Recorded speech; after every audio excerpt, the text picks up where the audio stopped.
Bismillahirrahmanirrahim. Assalamualaikum warahmatullahi wabarakatuh. Saya Zulkarnain Abdul Fatah, mahasiswa Prodi Pendidikan Agama Islam semester 4, akan menyampaikan video terkait tugas ujian akhir semester mata kuliah perkembangan peserta didik. Jadi di video ini saya akan menerangkan terkait hasil wawancara saya untuk program Research and Development sebagai tugas UAS ini, yakni ketika saya sudah menyelesaikan wawancara dengan salah seorang pengajar di Sekolah Khusus Taruna Al-Quran. Jadi Sekolah Khusus Taruna Al-Quran ini adalah sekolah yang menerima berbagai peserta didik yang memiliki kebutuhan khusus. Namun mayoritasnya adalah mereka yang berkebutuhan khusus autis ringan maupun berat. Jadi di dalam sekolah ini peserta didiknya itu treatmentnya dibagi menjadi 3. Yang pertama adalah mampu rawat, yang kedua mampu latih, yang ketiga mampu didik.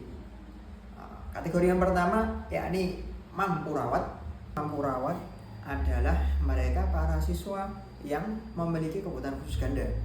Jadi mungkin ibarat kata sudah tidak bisa dididik dengan pendidikan formal yang umumnya, atau tidak bisa diberikan materi karena mereka mungkin memiliki kecacatan yang double. Jadi mereka hanya diberikan perawatan atau ibarat kata dititipkan di situ untuk dirawat. Kemudian yang kedua adalah mampu latih.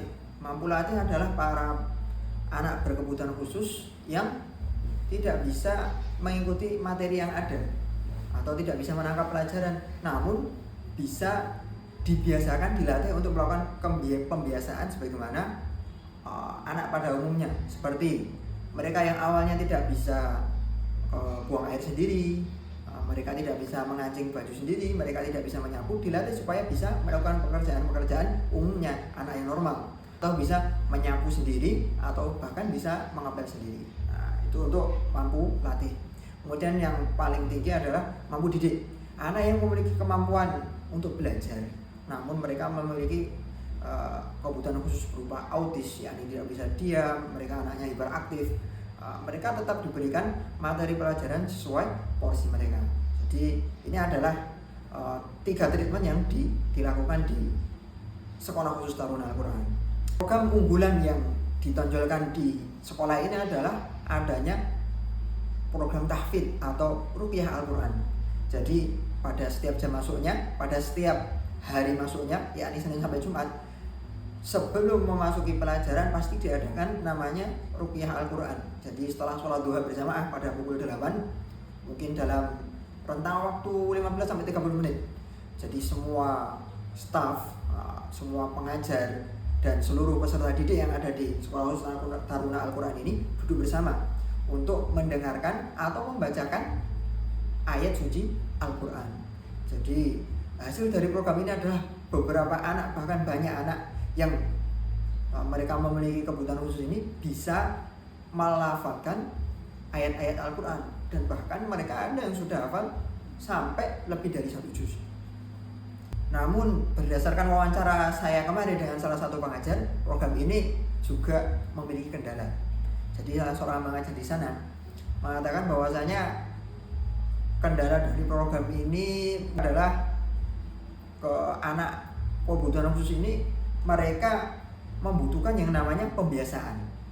Jadi mereka memiliki sebuah kebutuhan khusus.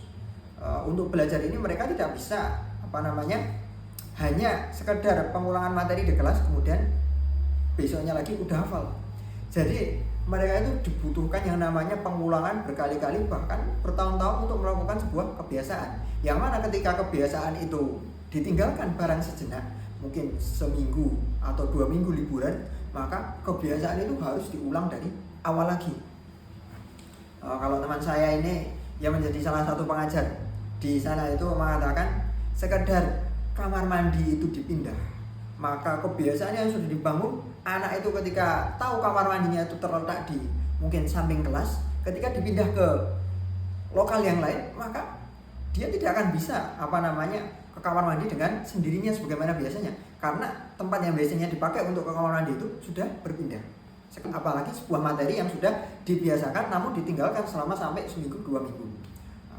Jadi seperti itu yang menjadi kendalanya. Kemudian hal yang ingin saya kembangkan dari program ini adalah saya memiliki sebuah ide untuk menjadi memaksimalkan potensi peserta didik yang ada di sekolah ini adalah dengan mengadakan yang namanya mutabaah, mengadakan kartu mutabaah atau buku mutabaah catatan kegiatan harian siswa di sekolah. Ketika di sekolah diajarkan kebiasaan A, B, C atau diajarkan kebiasaan jam bersama Al-Quran, maka di situ diadakan yang namanya buku mutabaah. Itu ada isinya terkait tugas orang tua ketika di rumah untuk mengkontrol hafalan atau bacaan Al-Quran anak. Jadi ini melibatkan orang tua dan guru.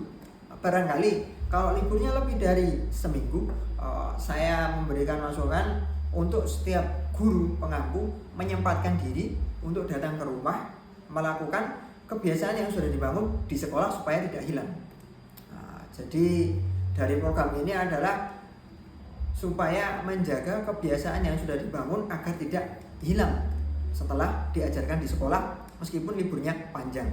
Kalau dari hasil yang saya observasi kemarin atau saya wawancara kemarin dengan salah seorang pengajar itu mengatakan dari liburan COVID itu sendiri menjadikan anak yang awalnya bahkan bisa berjalan menjadi tidak bisa berjalan. Jadi sangat pentingnya sebuah pembiasaan tadi agar tidak ditinggalkan, yakni dengan cara kita sebagai guru mengkontrol kebiasaan anak ketika di rumah dengan bekerja sama kepada masing-masing wali siswa tadi.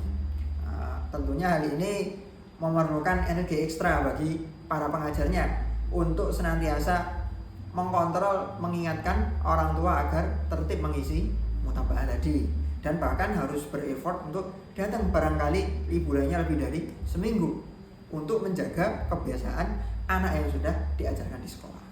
Jadi mungkin cukup itu saja yang bisa saya sampaikan terkait rancangan program yang saya usulkan atau yang ingin saya kembangkan untuk memaksimalkan potensi peserta didik ini. Mungkin cukup sekian dari saya, kurang lebihnya saya mohon maaf. Wassalamualaikum warahmatullahi wabarakatuh.